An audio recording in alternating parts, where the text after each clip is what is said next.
ook van my kant af. Ons begin vanoggend 'n nuwe reeks. En as ek dit moet in Engels vertaal, sou dit valuable gewees het vir die Engelse mense, maar dit is die nuwe reeks waardevol. Dit praat van prioriteite. Dit praat van ambisie. Dit praat van 'n visie. Wat sal jy doen om te verkry wat vir jou waardevol is?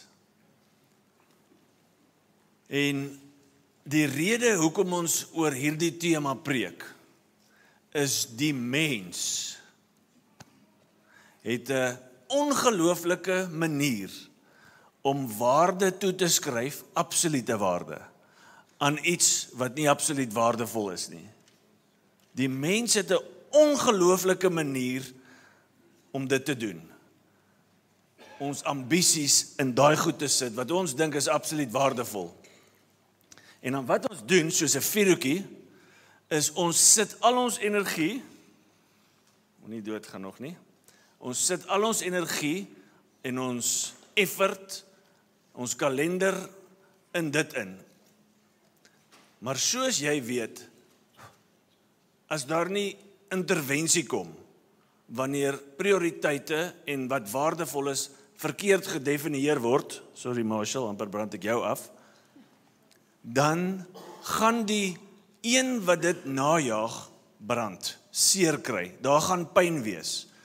As ons nie leer om wat waardevol is te vind, en wat vir God waardevol is, en so te brand vir dit nie, maar brand vir ons eie passies, vir ons eie rykdom, vir ons eie dinge, dan sal daar verwoesting en pyn wees. As daar nie intervensie van God kom in ons harte, in die mens hart nie, want dis universeel ons probleem. En as ons nie hierdie goed dat ons dink is waardevol neersit nie, eindig dit altyd in pyn en verwoesting.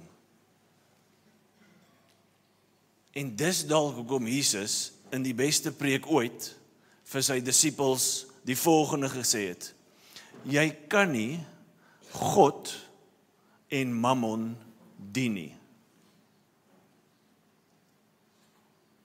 Jy kan nie. En as jy enigiets mens in jou het, wanneer ons die woorde hoor, jy kan nie, wat gebeur in jou hart? Watch my. I'll be the first though. Wat vir God en mammon dien. Kyk jou kinders, sê vir my klein seentjie, jy kan nie. Hy sal 2 arms breek om te probeer. Toe hulle klein was, dan staan hulle op die rand van iets, dan sê ons hulle, maar jy gaan val. Ek kan nie. Ek kan nie val nie. Jy gaan dit nog leer. Maar daar's iets in die mens wat wanneer ons dit lees, wanneer ons hoor ons kan nie, dan sê ons, maar ek sal die uitsondering wees op die reël, en God sê, jy kan nie. Dis onversoenbaar. Dis onmoontlik, dis nie 'n opsie nie. En Jesus praat met in die stuk waaruit ons gaan lees, ek gaan vir jou binnekort sê, in sy beste preek ooit, met mense wat hom volg. En die konteks is, ek wil vir hulle leer wat dit is om 'n koninkrykslewe, kingdom life, te lewe in die regte lewe. Nou, dis waarmee hy besig is met hulle.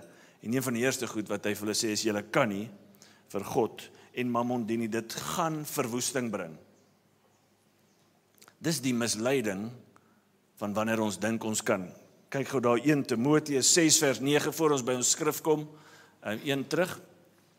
But those who desire to be rich fall into temptation, into a snare, into many senseless and harmful desires that plunge people into ruin and destruction. Sien jy die prentjie? Dis die uiteinde van mammon dien, van God, van geld bo God dien. For the love of money is a root of all kinds of evils. Dis 'n bietjie soos bitterheid, dit kan versprei in jou lewe. It is through this craving that some have wandered away from the faith and pierced themselves with many pangs. Die duiwel vertel nie vir ons die uiteinde van mammon dien nie. Dat dit is waar dit eindig. selfs mense, en ek dink as hierdie ding nie ons in ons kultuur van die dag laat vorentoe sit op ons stoele en immers net sê, Here, check net weer wat hier aangaan. As daar een rede is in ons kultuur wat mense laat wegdraai van God, en dis 'n volgende teologiese gesprek of jy dit kan doen, maar dit is die liefde vir geld wat God agterlos. En so Jesus kom en sy disippels en hy wil nie dat hulle hierdie goed beleef wat Paulus vir Timoteus sê nie. 'n Goeie vader wil nie dit vir sy kinders hê reg nie. Wil jy dit vir jou kind hê? Verwoesting, strikke, pyn. Dis geen ouer se hart vir sy kinders nie. En soveel te minder is dit God se hart vir sy geestelike kinders, vir die kinders wat hy gemaak het, die Christene. Tog is dit soveel Christene se storie. En Jesus kom en hy sê, ek gaan vir julle sê, hoekom julle nie hierdie pad moet stap nie. En ek gaan ook vir julle sê, hoe om dit nie te doen nie. Dis 'n baie praktiese preek wat Jesus gee, en dit is waar agter ons aan is. Here, wys ons hoekom nie, want as die oomblik as ons hoor, ons kan nie, dan wil ons. Maar laat ons vandag verstaan, hoekom kan ons nie? En laat ons verstaan vandag, hoe kan ons beter skatte, dis die titel vandag, The Better Treasure. Hoe kan ons beter skatte najag? En hoekom is dit belangrik en hoe kan ons dit doen? Maak jou Bybel oop by Matteus 6. Matthew 6, vers 19, vers 19, Matteus 6, vers 19. Jy kan daar op die bord ook kyk. Dis die bergrede, dis in ander evangelies ook. Lukas praat ook daarvan, maar die gedeelte waarin ons lees is, hoe kan ons koninkryk lewe in die regte lewe? Vandag, hoe kan ons dit doen? Here, maak vir ons hierdie skrif oop, raak ons harte, Heilige Gees. Ons het hier nodig om hierdie te verstaan. Want ek dink, U het iets in ons harte gesit van, Here, hierdie kan gevaarlik wees as ons dit mis. So, gee vir ons lig in ons harte, Heilige Gees, om hierdie te verstaan. Amen. Moenie vir julle skatte, daar is die Griekse woord, op aarde bymekaar maak, daar is weer die Griekse woord, daar waar mot en roes verniel en waar diewe inbreek en steel, maar maak vir julle skatte in die hemel bymekaar. Vir wie is dit die eerste keer wat jy dit hoor? Daar waar mot en roes nie verniel nie en waar diewe nie inbreek en steel nie. Daai eerste gedeelte in die oorspronklike taal is 'n bietjie van 'n woordspeling wat verlore gaan omdat dit vertaal is. Maar basies wat dit sê is, moenie vir jouself of aan jouself skatte vir jouself bymekaar maak nie. Gemik op jou vir jou nie. Don't treasure to yourself treasures. Dis wat hy sê in die Grieks. En dan sê hy, maar jy moet eintlik skatte bymekaar maak. En dit wil voorkom of skatte bymekaar maak nie die issue is nie. Kan jy dit sien? Julle moet nie, maar julle moet. Die hoofkwessie by skatte bymekaar maak is die location. Waar jy dit bymekaar maak en waar jy dit stoor. En op daai manier is dit 'n bietjie soos huiskoop. Enige huisagente hierso? Okay, ons sal vir hulle moet bid, hulle moet inkom, ons moet meer van hulle kry, maar hier's wat gebeur. As jy 'n huis koop, die nommer 1 ding, veral as jy in die stad is, waarna jy kyk is dit. Is dit. Location. Jy kan 'n 200 vierkante meter huis vat, presies op een manier bou en jy gaan sit hom, nou hament, in Kalkrand se agterste straat. En jy vat daai selfde huis en jy gaan sit hom in sentraal Londen in Engeland. En dieselfde ding gaan dramaties in waarde verskil. Skatte, soos huiskoop, gaan alles oor waar jy dit bymekaar maak. En in fact, die waar bepaal wat 'n skat is. Maak dit sin? Want jy weet, as ons skatte hier maak, dit gaan nie saam nie, so dit kan nie dit wees nie. Die waar dit is, bepaal wat dit is. En as 'n jong mens het ek altyd geweet, dit is wat die Bybel sê, soos ons almal, maar ek het gesukkel om presies te verstaan, wat is skatte in die hemel? En bymekaar maak, dit is 'n werkwoord, dis 'n doenwoord, ons moet dit doen. En dis die hoop wat vandag gaan uitkom, dat ons gaan sien wat dit is, om skatte in die hemel bymekaar te maak. Een ding van wat jy moet weet, jy kan teruggaan na daartoe, die skatte op aarde verskil van die skatte in die hemel, en ek dink jy weet dit, want dit kan verniel. Dink gou aan een van jou baie waardevolle aardse besittings, en een wat al bietjie verniel het. Gaan terug na die eerste keer wat daai gitaar, daai krap gekry het, Hannes. Ek was nie gelukkig nie. Die ding is nou verniel. Jy weet as die skatte wat ons hier bymekaar maak, is onderdanig of onderhewig aan twee dinge. Dit kan verniel en dit kan gesteel word. Jy kan actually verlies verlei, as ons beleggings net hier lê. Ons kan al ons vuurhoekie brand effort insit, maar dan word dit gesteel aan die einde. En ter vergeefs het ons gelewe. Wat is hierdie goed? Wat is die skatte op die aarde? Dis rykdom. Dis die desire to be rich. Dis huise, dis geboue, dis bitcoin, dis strandhuise, dis karre, dis al daai goeders. Het God 'n probleem met dit? Ja en nee. As dit jou hoofmikpunt is, as dit jou ambisie is dit primêr waardevol vir jou is, sê God, wel, jy kan nie dit doen nie. Jy kan nie my volg en dit primêr waardevol maak nie. Die ander issue met skatte as 'n primêre hoofdoel op aarde 'n prioriteit maak, is die volgende. Omdat ons weet dit kan gesteel word en verwoes word, wat doen ons? Ons probeer dit beskerm, en dan kom ons agter, wel, ek moet meer hê, want van dit kan wegraak. As die rentekoers verander dit. En so kan dit wegraak. En baie van ons het van daai lesse geleer in COVID.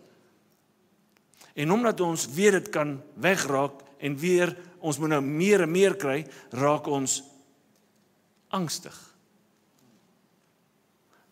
Geen wonder, net die deeltjie hierna sê Jesus vir die disippels, daarom moet julle nie bekommer oor wat julle gaan eet nie. Die primêre skat in die hemel versus skat op die aarde, as dit hier is, sal ons lewens geken word aan angs.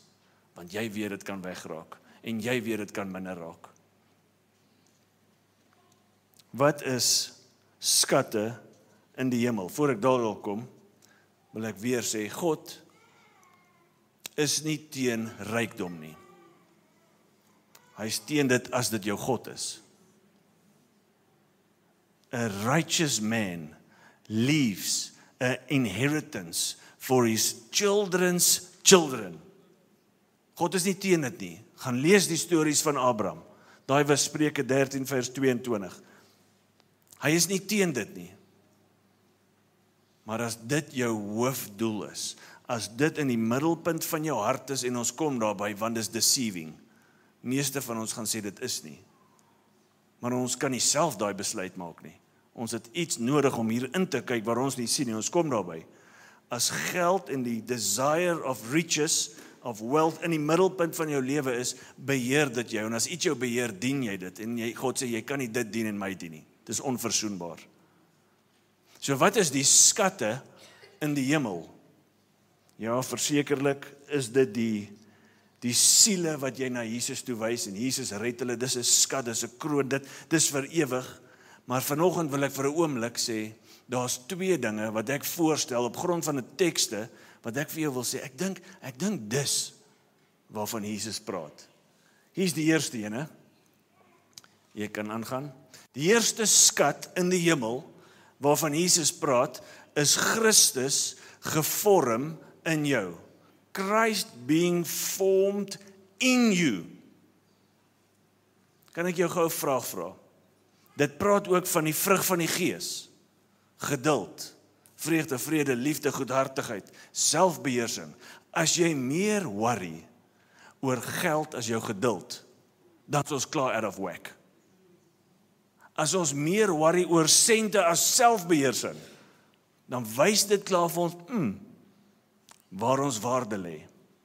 Of jy hierdie skrifgedeelte lees, dit gaan aan in Timoteus, ons speel so rond tussen 2 skrifgedeeltes, 1 Timoteus 6:11, but as for you, so Paulus het nou net gesê, ouens, moenie rykdom jaag nie, daai eerste vers, dit maak seer. But as for you, O man of God, flee these things. Hardloop weg van die primêre doel in my lewe is om my bankrekening vol te kry. Hardloop weg van die primêre idee van dit. En dan sê hy, pursue righteousness, godliness, faith, love, steadfastness, gentleness. Pursue it. Manne, Dirk, onthou jy het jy vir Belinda pursue. Christel, Henry, jy onthou, jy het al vir ons vertel. Onthou, jy het effort en jy het sekere goed nie gedoen nie, maar man, ek gaan energie, ek sal nie eet vanaand nie, maar ek kan dan vir haar roos gee.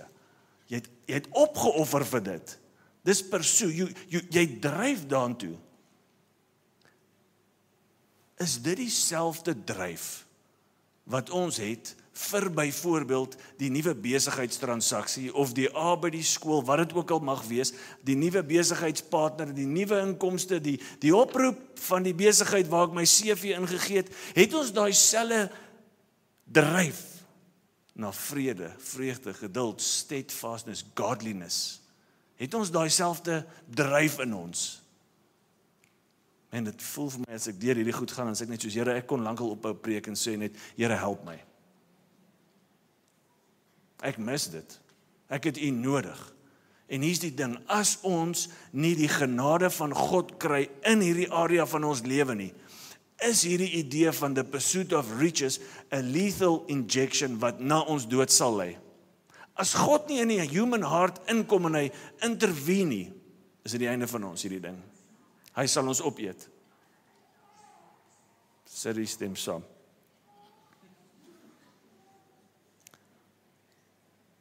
Imagine vir 'n oomblik, ons sit dieselfde effort in vir die karaktereienskappe van God gevorm in ons as kontrakte skryf, as nuwe projekte jaag. Imagine ons het daai enkel fokus in ons lewens. Want dis skatte wat nie kan roes nie. Dis skatte wat nie gaan gesteel word nie. Dis skatte, dis 'n investment in fact wat groei. Want jy word meer en meer en meer soos Christus, tot jy hom sien en volkome soos hy lyk. Soos hy jou wil hê. Dis 'n ewige belegging wat niemand kan steel by jou nie.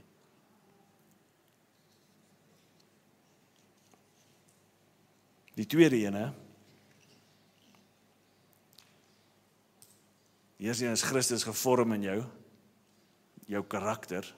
Die ander een is, die goeie dade, en jy gaan eers dit nie sien nie, die goeie dade wat God vir jou voorberei het, wanneer jy in dit stap, maak jy vir jou skatte in die hemel bymekaar. Kom ek lees vir jou die skrif. Dis vers 17 van 1 Timoteus 6, as jy nog jou vinger daar het, 1 Timoteus 6, 17. Nou praat Paulus met ryk mense. As for the rich in this present age, arme jong Timoteus, hier's wat jy moet gaan doen. Charge them not to be haughty, dis hoogmoedig, arrogant, nor to set their hopes on the uncertainty of riches. Dis nie heeltemal seker daai ding nie, julle, but on God, wat vas is, who richly provides us with everything to enjoy. Klink soos 'n goeie vader. They are to do good. Goeie werke, nie vir redding nie. Nou dat jy gered is daar werke volgens Efesiërs 2 vers 8, 9, 10, waarvoor hy voorberei het, jy moet instap. Do good, waar is ons nou? Do good, to be rich in good works. Doen sommer baie van hierdie dade. To be generous. Daar's iets in vrygewigheid wat vir jou skat in die hemel bymekaar maak. and ready to share, thus storing up a treasure for themselves as a good foundation for the future, so they may take hold of that which is truly life. Hoe werk dit dat die goeie dade wat hy vir ons voorberei het, iets soos in die middel van daai vers vrygewigheid, 'n skat in die hemel vir ons is wat groei, 'n belegging daar is. Hoe werk dit? Want Jesus sê, doen goeie werke. Ek wil vir jou een skrifgie lees, dis 'n parallelle vers, meaning Lukas vertel wat Matteus vertel in hierdie vers, wat moenie jou skatte daarbo onder by mekaar maak nie, maar daarbo. Hier's Lukas se weergawe. Lukas 12:33. Verkoop julle besittings. So doodse stilte almal. En gee vir liefdadigheid. Dit praat nie van nou moet jy soos 'n arme man op die straat gaan lewe, al jou goed heeltyd verkoop en hoe meer jy jouself indoen, hoe beter gaan jy in die hemel doen nie. Dis nie wat dit sê nie. Dit sê daar's 'n vrygewigheid in Christendom wat 'n opoffering is. Daar's 'n vrygewigheid wat ek kan hierdie hê. Ek kan die nuwe bakkie of die nuwe jet of die nuwe whatever. Daar's 'n bietjie groot gewees. Ek kan dit hê, maar ek gaan nee sê vir dit, sodat ek vrygewig kan wees. In Christendom is daar 'n vrygewigheid wat jou iets kos. Man, my pa is my die ultimate voorbeeld van dit. Solank ek hom ken, ry hy Nissan 1400 Champs. En hy kon al 'n ander kar gekoop het. Hy het nog nooit vir homself 'n fancy kar gekoop nie. Hy's op aftree nou, 73, 74, 51 baba, hoe oud dit hom ook al maak.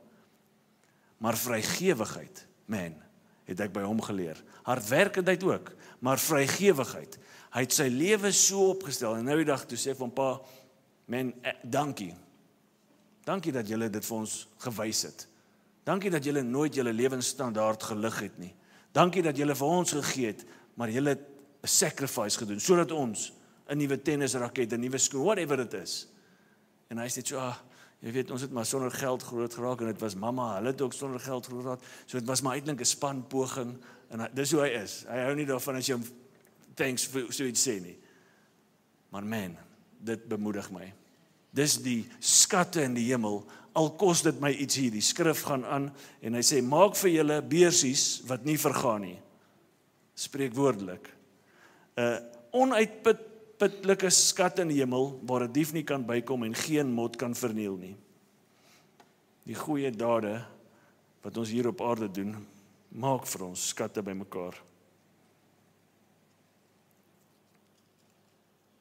En hier's die ding. Op 'n snaakse manier is dit nie die daad self wat vir ons die skat gee nie. Dis die daad self wat iets in die karakter doen, wat dan weer maak meer soos Christus, wat maar weer uiteindelik die prys is, die skat, meer soos Christus. Dis die daad self wat die karakter vorm. Dink daaraan. Vrygewigheid leer jou om nie jouself te kleef aan geld nie, maar om te kleef aan God. Vrygewigheid, 'n oop hand, herinner jou elke keer, hierdie is nie God nie. Ek het my porsie. Ek kan vrygewig wees. Dit leer jou afhanklikheid. Dit leer jou selfbeheersing. Dit leer jou geduld. Ja, ek kan dalk nou nie die fancyste nuwe bande op my kar, whatever. Maar ek kan bietjie minder dalk. Dis dieselfde. En ek kan meer gee. Dit leer my selfbeheersing, wat 'n vrug is van die Gees. God gebruik hierdie goeie werke om ons karakter te vorm. Maar het jy al gedink aan die gevolg van nee sê vir goeie werke wanneer jy gered is? Nie net steel dit die vrug by jou, soos ek vir jou verduidelik het nie, maar oordink die scenario, ons het 'n gesin in Kroatië, jy weet van hulle, en hierdie kerk is vrygewig na hulle toe, ons wil meer wees, maar imagine almal hou op vrygewig wees na Hansie hulle toe. Wat is die knock-on effek van dit? Wel 10:10 sal hulle moet terugkom. En dan is daar geen stem tans in daai area waar hulle bly, om te vertel van Christus nie. Dit beteken, daai mense gaan nie hoor van Christus nie. Dit beteken, daai mense, wanneer hulle sterf hulle sonder Christus. Kan jy sien die multiplication effect van stinginess? Dit maak nie net vrug steel hier nie, man, dit maak vrug daar buite dood. En daarom sê Jesus, man, ek wil jou verander. Dink aan jou tyd in die woord, dit kweek liefde en geloof. Dink aan om in die spasie te kom van arme mense, hoe compassion weer in jou hart kom, hoe dankbaarheid, hoe contentment kom, alles dinge wat die Heilige Gees vir ons wil gee, alles dinge wat ons in Jesus se lewe sien. Skatte in die hemel is die dade wat hy vir jou voorberei het, en op 'n snaakse manier maak dit ons meer soos Jesus. En daarom is die Christen vrygewigheid 'n oproep tot self-sacrifice. Want ons weet, dis deel van die missie van God, om siele te red. Daarom sal ons sacrifice om vrygewig te hê. En dan vers 21. Want waar jou skat is, daar sal jou hart ook wees. 'n Absolute statement. Dis nie, hy sal dalk daar wees nie. Waar jou skat is, ons het daaroor gepraat, wat ultimately waardevol is vir jou, daar sal jou hart wees. 800 keer plus in die Bybel kom die woord hart voor. Nie een keer verwys dit na die bloedpomper hier binne nie. Nie een keer nie. Dit verwys na die inner self. Jou karakter, jou behoeftes, jou begeertes, jou wil, jou emosies, jou hart. Dis spreekwoordelik of figuurlik word dit gebruik. Dit word gebruik van jou wese. En so wat vir jou waardevol is, wys vir jou wat in jou hart aangaan, wys jou wie jy dien. En daarom is dit baie belangrik om seker te wees wat waardevol is skatte in die hemel en nie skatte op die aarde nie. Hoe weet ek wat is waardevol vir my? Want die hart is misleidend. Come on. Bo alles. Hy nie tong, hulle beklei van wie is die gevaarlikste een. Kyk gou die volgende vers. Die oog is die lamp van die liggaam. Dis spreekwoordelik. As jou oog suiwer is, sal jou hele liggaam verlig wees. Die oog is die lamp vir die hele liggaam. Spreekwoordelik is jou oog, jou begeertes, waarna ek en jy kyk, ons wil, wys vir ons wat in ons hart aangaan. As jy wil weet die kondisie van jou hart, kyk na die begeertes wat jy het. Dan weet jy presies, Tian, wat in jou hart aangaan. Die oog is soos hierdie lamp wat in hierdie donkerte inskyn. O, dis wat daar aangaan. Het julle al 'n swembadpomp gesien? Weet julle hoe lyk 'n swembadpomp? Hy het so klein glasie hierso. Daarso. Miep. Sightglass. En wat hy doen, daai hele ding is vol sand, Bertus. Ek sien dit daar by jou. Waar's jy? Nou is jy weg. Daar's jy. Jy kan nie sien wat in daai sand aangaan nie, want hy filtreer al die gemors uit die swembad. Jy kan maar net raai. Maar as jy daai ding op backwash sit en jy kyk na daai glasie, dan wys hy vir jou wat daar binne aangegaan het. Dan was hy al daai gemors, daai brein, modder en algie, was hy uit. En dis presies hoe ons begeertes is. Ons begeertes is soos daai sightglass. Dit gee vir ons insights van die geneigtheid of the disposition of our hearts. En dit maak my senuweeagtig. Want eerlikwaar is my begeertes baie keer verkeerd. En dan wys dit na die probleem wat ek in my hart het. Die woordjie daar, gaan net een versie terug asseblief. As jou oog suiwer is, die oorspronklike taal sê, as jou oog enkel is, as jou oog, as jou visie, as jou begeertes enkel is, koninkryk, is jou hele liggaam verlig. En dan die volgende vers sê hy die teenoorgestelde, nog een aan, maar as jou oog boos is, evil, single versus evil, as hy dubbeld is, as jy soos hierdie ou lyk, as jy dubbeld kyk, Men, liefde vir geld, liefde vir God. Ek weet nie hoe om dit te doen, trust my, maar ek weet nie om dit te doen nie. As jy dit doen, wat God sê, dis onmoontlik. Sulke Christene, hierdie gaan nou weer klink, bestaan nie. Dubbelvisie Christene. I love God, I love money. I serve God, I serve money. Dis 'n onmoontlike, want jou visie lei jou begeertes, lei jou aksies, en een of ander tyd gaan jy kleef aan een wat lewe of dood bring. Is jou visie, is jou oog enkel? En wat wys hierdie skrif uit van my en jou harte? Toe ek deur hierdie laaste week of 2 deur dit gaan, dus ek net soos, Here, ek het U hulp nodig. Want die probleem by die swembadpomp is nie die grys ding wat daar binne is nie. Dis die sand daar binne, dis die hart hier binne. Dis die ingesteldheid van die sondige hart. Dis waar die probleem lê. En hier's die goeie nuus. Jy kan daai ou wegvat asseblief. Nog een aan. Hier's die goeie nuus. Die evangelie van God is nie ek verander jou buite evangelie nie. Die evangelie van God werk op hartsvlak. Wil, emosies, begeertes. Jesegiel 36:26 sê hy, gee vir my 'n nuwe hart. Ek sal vir jou 'n nuwe hart gee. I'll remove the heart of stone and give you a heart of flesh. Dis die evangelie. God kom en hy verander ons begeertes. Hy wat ons wil, waarna ons kyk, wat ons desire. En dan skuif ons skatte. Ek sal vir jou 'n nuwe hart gee.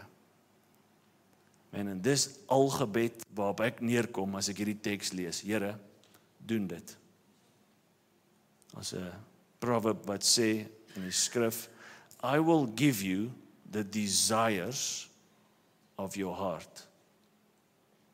God kan fisies die regte begeertes in hierdie hart insit, as hy vir my 'n nuwe hart gee. God kan fisies laat ek my standaard lig na beter skatte toe. Net hy kan dit doen. En waar ek eindig vandag is, Here, doen dit hierso. Doen dit hierso. Doen dit in Okahanya, doen dit in Every Nation. Want ons wil 'n lewende offer vir U wees. Ons wil nie die pad stap van traps en deceivement nie. Ons wil nie voluit leef, aan die einde kom ons agter dit was ter vergeefs en ons brand ons vingers nie. Die Here wil dit nie vir ons hê nie. Hy het in gedagte dat ons standaarde lig, soos hy ons harte verlig, na beter skatte toe. En ek wil bloot afsluit met 'n gebed en sê, Here, en ek wil jou vra om net gou hierdie te hoor. Ek dink ons almal kan staan. Kan ons staan, want hierdie is 'n menslike ding. Dis nie 'n individu nie, dis almal van ons. En hoekom ons staan is die volgende, Here, help. Here, help. Dankie dat U in U genade hierdie vir my uitwys. U kon my gelos het, reguit verwoesting toe. But you're a good Father. U stop my. So Here, as 'n mense voor U, vra ons vergifnis. Here, laat ons baie keer so doubled visie deur die lewe gaan. Doubled vision Christians. Here, mag ons allereers single-mindedly the Christ in us pursue. Die dade wat U voor ons gesit het, mag ons in dit wandel. Here, mag ons die vrygewigste mense in Okahanya wees, wat die grootste impak maak in Okahanya en in die dorp.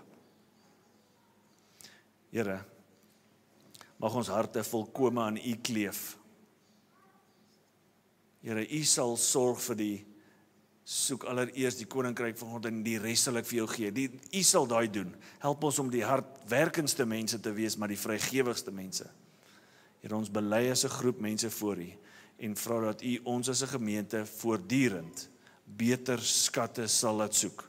Dankie dat hierdie woord van 'n liefdevolle Vader is, wat nie sy kinders wil seermaak nie. Amen. Amen.